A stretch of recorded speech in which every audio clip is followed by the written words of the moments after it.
big bad dad Jamie Spears has stumbled a little bit and made a huge oopsie, and I am just living for it.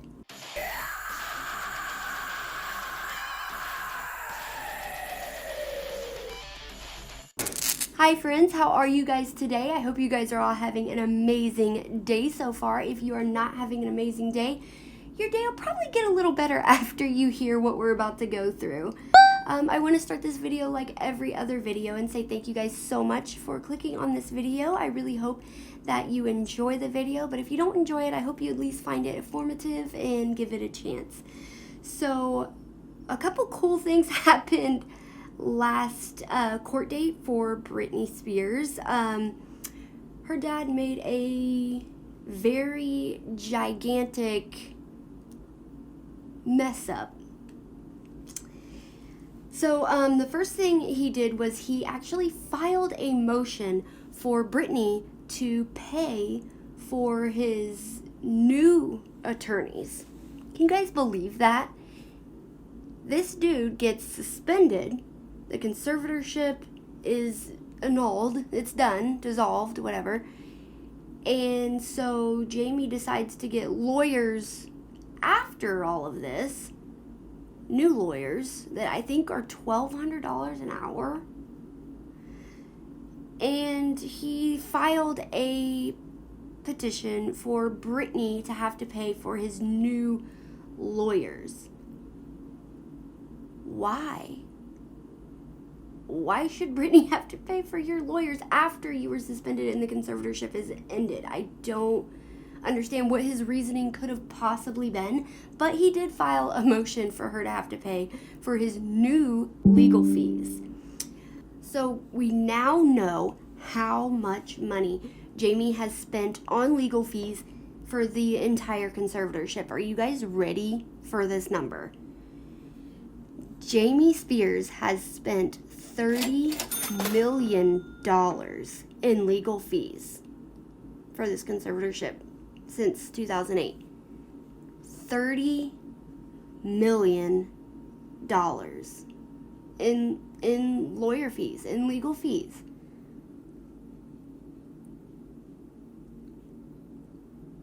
Oh, Jamie's doing great. Britney's estate is up to $60 million. He's doing great.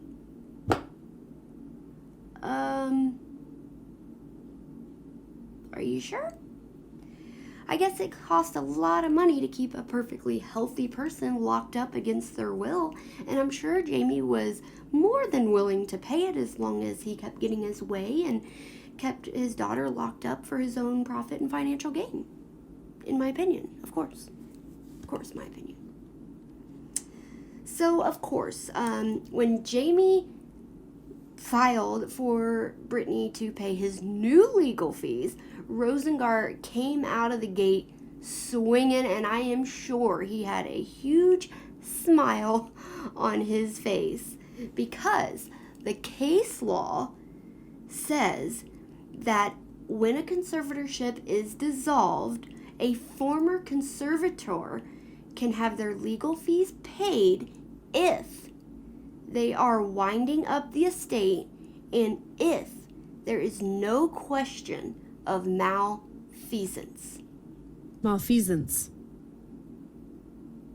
So what this means is Rosengart is now basically saying, in doing this, in filing this motion, Jamie and Jamie alone has put at issue his record as conservator.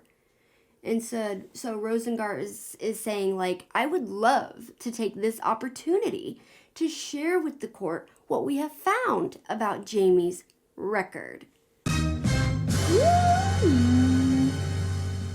So now Jamie's record and potential misconduct is directly at issue. Jamie himself opened the door for his record as conservator to be directly at issue. He did that. He opened the door. So what was he thinking? Was he just thinking he's just so greedy he didn't even stop to think oops, I guess I didn't really think it through. Like, what about his lawyers? Did his lawyers just so greedy they were just blinded by money and they didn't think it through either? Or did they know this was going to happen, but their lawyers just didn't even care because they just want that money from Britney? I don't know. But it is hilarious. Absolutely hilarious. And let's go ahead and see what they have found. So now we have a former FBI agent, Sharine Ebadi. Ebadi? Maybe Ebadi? I'm Ebadi though. I don't know. I am terrible at pronouncing things and I don't want to butcher it. So I'm so sorry, but this former FBI agent, Sharine, is now doing the digging. It's her job now to do all this digging into Jamie and the entirety of the conservatorship. So let's take a look at what she has found so far. And it is a very large document, you guys. I've got 50 screenshots of the documents that I got here, and I don't want to just skim through it all because you guys are gonna want to hear all of this. So I might cut this video into 2 parts depending on how long it gets, but definitely you guys are gonna want to hear this. You are not going to believe some of the horrific shit that he has been doing to her, and just remember to bottle that rage because you are gonna be raging. It is, but I do think it is absolutely hilarious that he's finally getting caught for this. So let's go ahead. So first of all, before we even get into the document, TriStar and Lou Taylor, who is the business manager, or was the business manager of Britney Spears, is refusing to turn over the books. You might be asking yourself, why are they refusing to turn over the books? Isn't that their legal obligation to do so since that is their client? Yeah, yes it is. They should turn over the books. Well, why would they not turn over the books? Well, why else? I mean, if the conservator is suspended in a conservatorship and there is appointed a new conservator, it is their legal duty to turn over everything to that new conservator, and they refused to do so. TriStar and Lou Taylor absolutely refused to do that. So yes, it is their legal duty, but no, they did not do it. Let's open this amazing document. Okay, here is the beginning, and it is the Superior Court of the State of California, County of Los Angeles, Central District, in the conservatorship of the person and the estate of Britney Jean Spears. This is the declaration of Sharine Ebadi in support of objections and opposition to the petition by James P. Spears for order regarding payment from Britney Spears. So she is responding to him trying to get Britney to pay for his shit some more again. So let's see what she has to say. All right. Now, this is Sharine Ebadi declare as follows.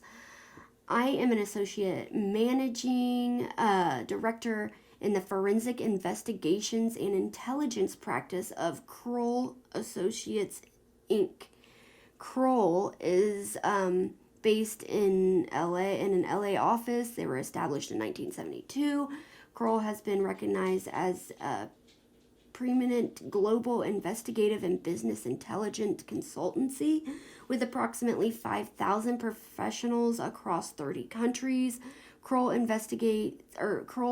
forensic investigations and intelligence practices specializes in conducting complex financial investigations, forensic audits, due diligence, and business intelligence services.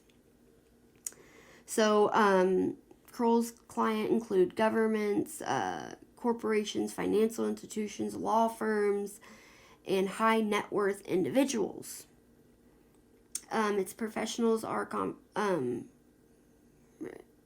comprised of experts with significant experience from global accounting firms, and it goes on to talk about her expertise. She says her responsibilities include managing investigative teams, direct case strategy, conducting critical and sensitive witness interviews, analyzing financial and related data, analyzing the results of data analytics research and forensic accounting to drive investigative leads, and testifying as an expert witness.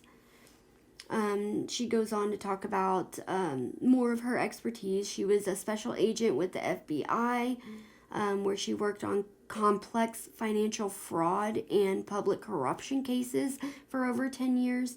And they talk about her credentials a little more. But here it says, the facts and conclusions set forth below are based on my personal review to date of public records research, documents obtained by and from John Zabel, and forensic analysis of financial data performed by Kroll to date, as well as witness interviews. Now, she actually went and tracked down these people and interviewed them as well. This declaration does not include or represent all of the information known to me about Mr. Spears' wrongdoing, including potential criminal misconduct, conflicts of interest, or mismanagement of the estate. So she is saying that this entire document isn't even all she knows. And it's a lot. So let's get to it. The executive summary. Okay. At this time, Mr. Spears took a fiduciary responsibility for the welfare of his daughter, Britney Jean Spears, and her estate. He already had a history of reported violent outbursts, alcohol abuse, and financial mismanagement, which includes his own bankruptcy. As set forth herein, this pattern of misconduct continued through the conservatorship to the detriment of Britney and the estate. Jamie used his role as conservator to enrich himself and those close to him or useful to him, at the expense of Britney and her estate. He often worked to rid Britney's inner circle of individuals willing to support or speak out on her behalf. So he worked really hard to get any and all of her friends away so that he could control her, which sounds a lot like a domestic violence relationship, isolate and dominate. That's what abusers do in a domestic violence relationship, which is very, very odd that is what is going on here, or was. He awarded multi-million-dollar contracts to his friends and those to whom he was indebted, offering them a sizable percentage of his daughter's earnings. He had undisclosed conflicts of interest and engaged in self-dealing with his daughter's assets.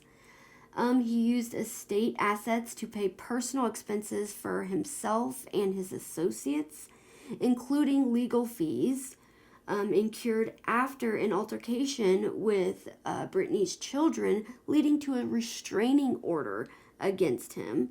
And he even went so far as to surreptitiously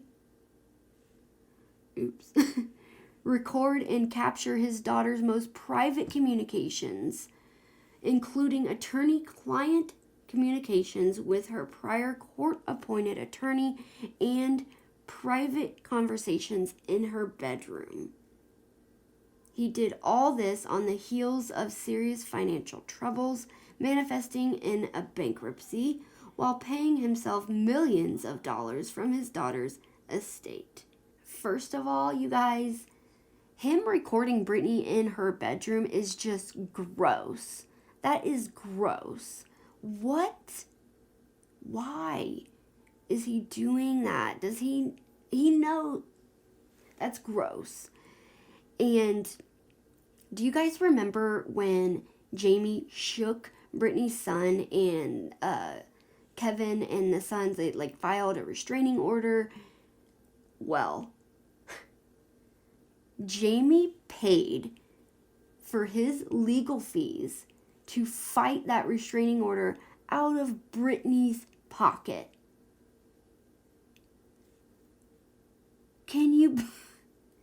I cannot believe the audacity of this man. He is going to shake Britney's child, and when a restraining order gets put on him for something that he did, has nothing to do with Britney, he's going to fight it using lawyers that he paid for with Britney's money.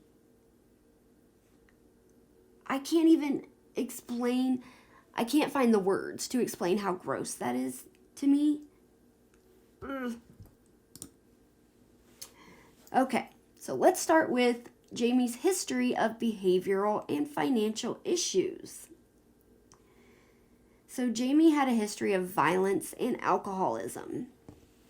According to the reports that I have deemed credible, Jamie has a history of violent behavior. When his ex-wife Lynn originally filed for divorce in 1980, she requested a restraining order against Jamie, stating that she feared he would become angry when served with the divorce papers and that he would harass or physically harm her, especially if he had been drinking. So she is already, it's in court that she tried to get a restraining order against him because she was afraid he would harm her physically and harass her, especially if he's been drinking. In Lynn's memoir, she wrote that Jamie started abusing alcohol heavily in 1977.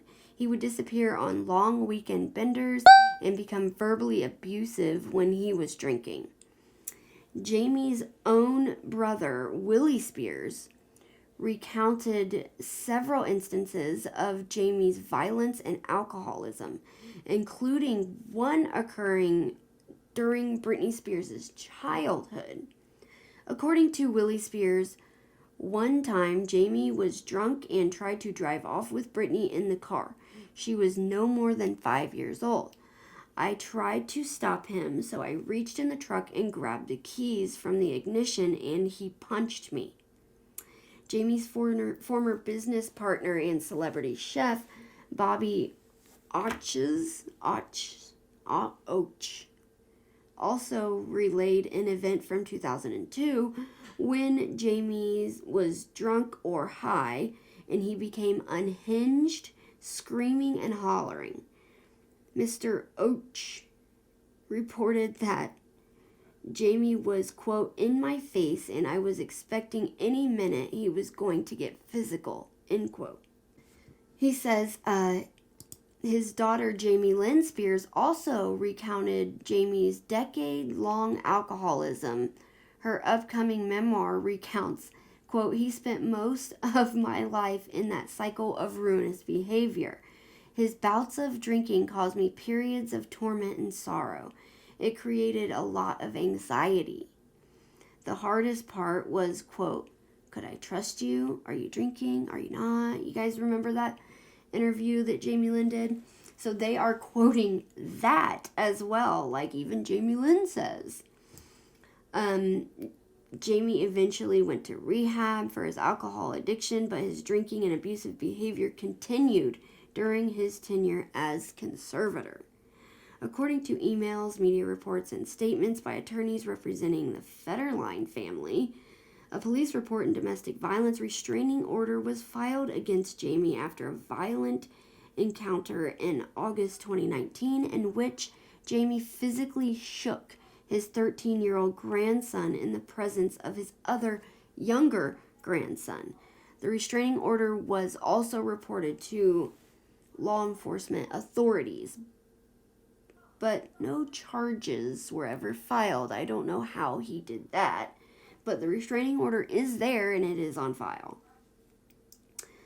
Mr. Spears had a history of mismanaging personal finances before he took over managing for Britney's estate.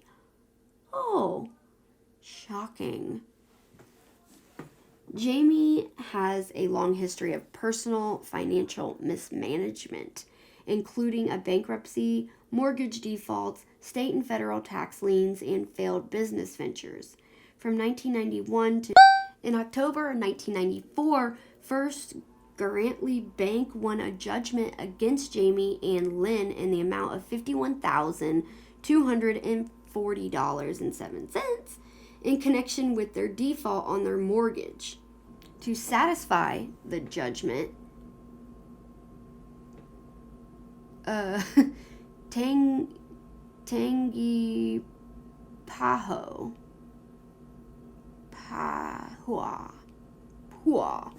Tangipahoa Parish. Tangi Pahua? I don't know. Parish Sheriff's Office seized a portion of the Spears land in Kentwood, Louisiana. Subsequently, in June 1996, the Tangipahoa Parish Sheriff's Office also seized a portion of property containing Britney's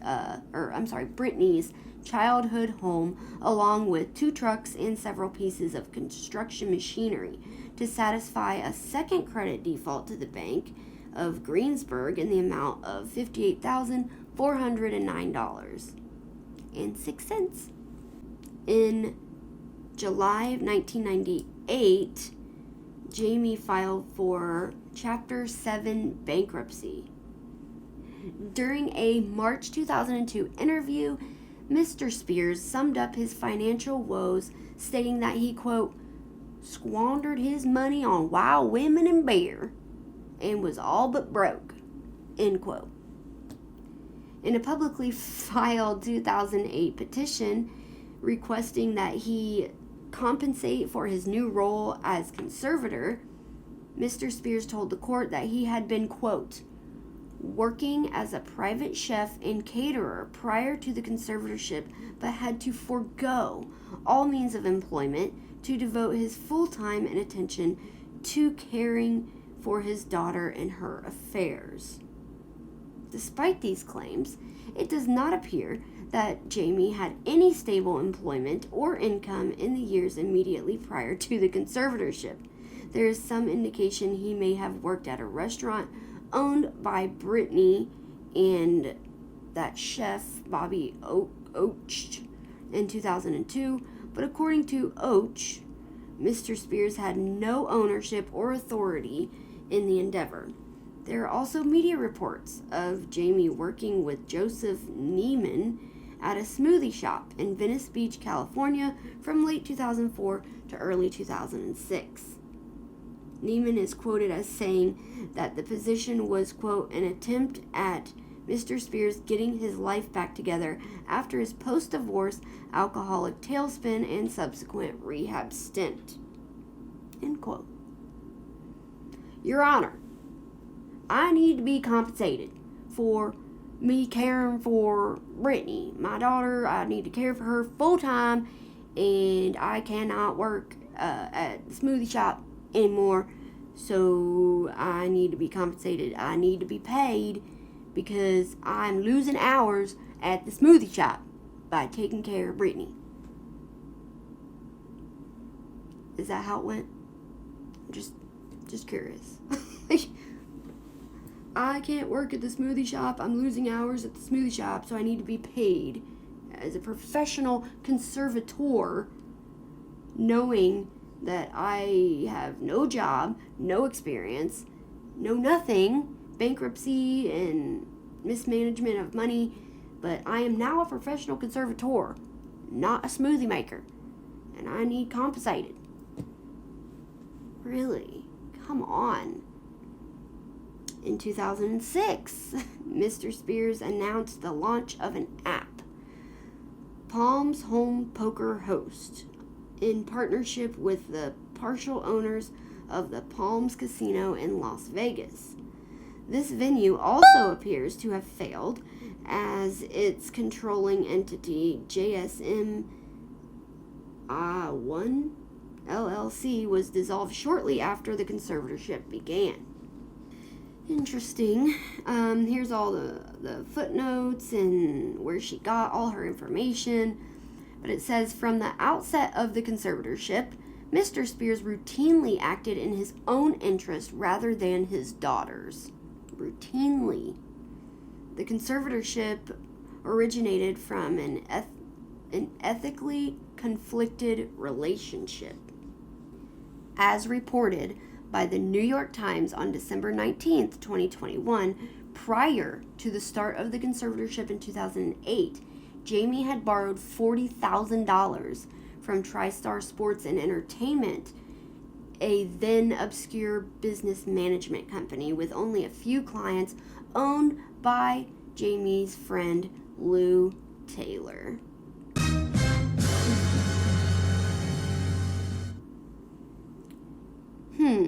After initially denying it, counsel for Mr. Spears conceded the existence of this loan. You guys, this is huge. This is actually really important because it is saying that first they denied this loan, but then they admitted it. So the counsel for Jamie Spears actually admitted that prior to the conservatorship beginning, Jamie already owed Lou Taylor $40,000.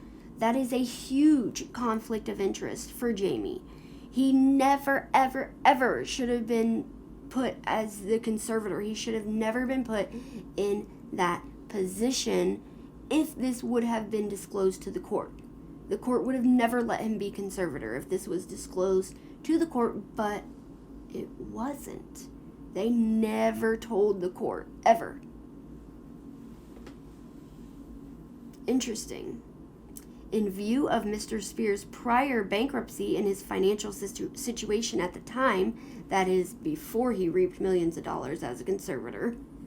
I love that. Just stick that in there. The $40,000 loan from TriStar represented a significant amount of money for Mr. Spears, particularly in 2008. Mr. Spears' access to his daughter and her substantial earning power presented a significant business opportunity for Lou Taylor and the then fledgling TriStar company. This definitely sounds like a plan that's being put into motion, you know what I mean? Because at the time, Lou Taylor, who is Lou Taylor? Who is TriStar? Like, it was just a business management company with only a couple clients. Like, it was brand new. But Jamie borrowed $40,000 from Lou Taylor.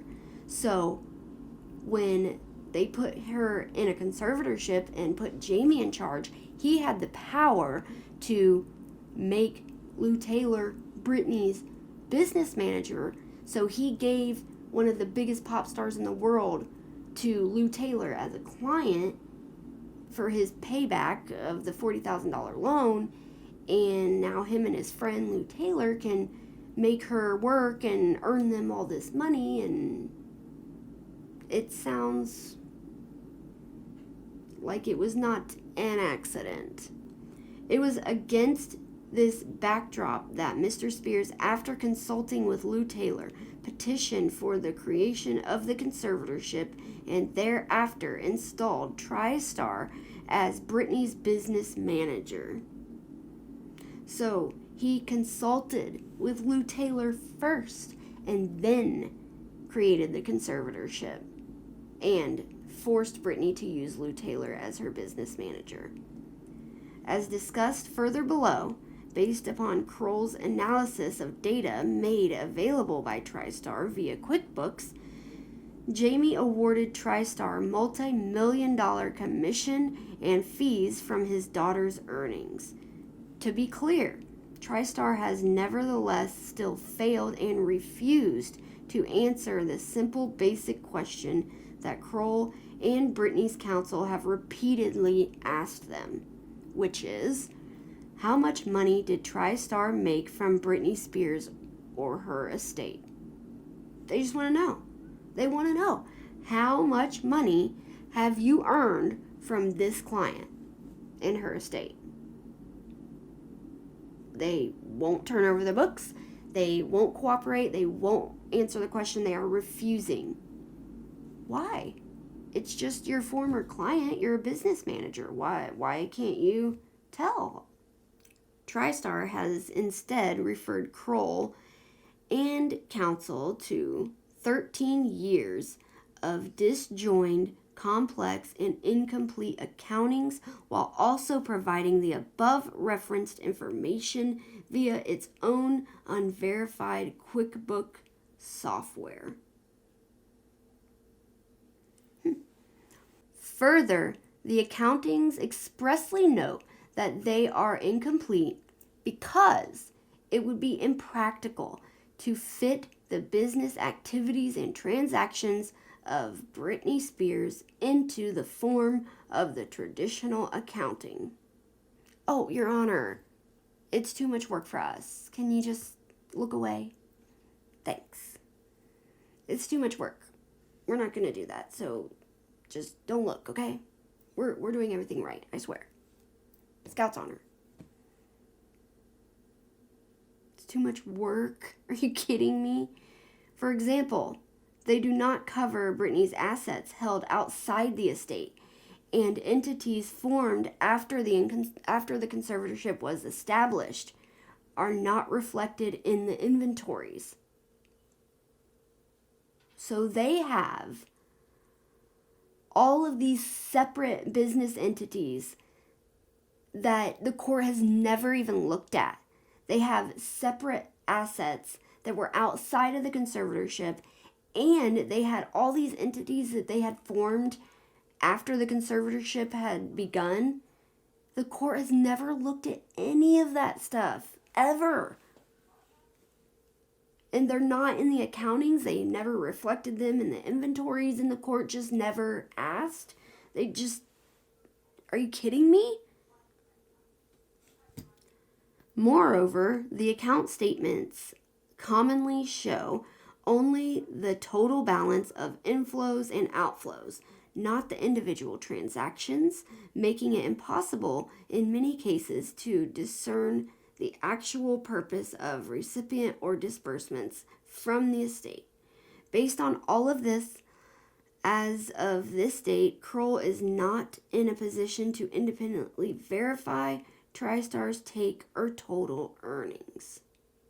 The incoming president of the National Guardianship Association, an organization that represents conservators, told the New York Times that Mr. Spears' engagement of TriStar under these circumstances, quote, reeks of conflict of interest, end quote, and raises the troubling question, is the conservator making decisions in the best interest of the conservatee or the business manager who they owe a debt to? Very good question. So Jamie's conflict of interest with respect to Lou Taylor continued beyond instilling TriStar as business manager for Britney's estate. From 2009 until 2013, Jamie Spears allowed Stonebridge Investments, an entity then 50% owned by Lou Taylor as well, to manage a portion of Britney's assets. So not only is he letting Lou Taylor have Britney as a business client, he then is allowing Lou Taylor's other investment company to manage all of 50%, or what was it? To manage portions of Britney's assets as well. Information obtained from Stonebridge shows that Britney's assets were dispersed from these accounts at Jamie's express direction in 2013. The same year, public records show that Lou Taylor sold her 50% share of Stonebridge. Interesting. So, at Jamie's direction, Britney's assets were dispersed from those accounts the same year Lou Taylor sold her part of that company. Interesting. On at least 2 occasions during the time that Lou Taylor Stonebridge managed these assets, co-conservator Andrew Wallet expressed concern with these funds being under Stonebridge's control. So Andrew Wallet was even saying, something not right here. This is a little sus. That is extremely suspicious. And you should probably knock it off. That's probably what he was saying there.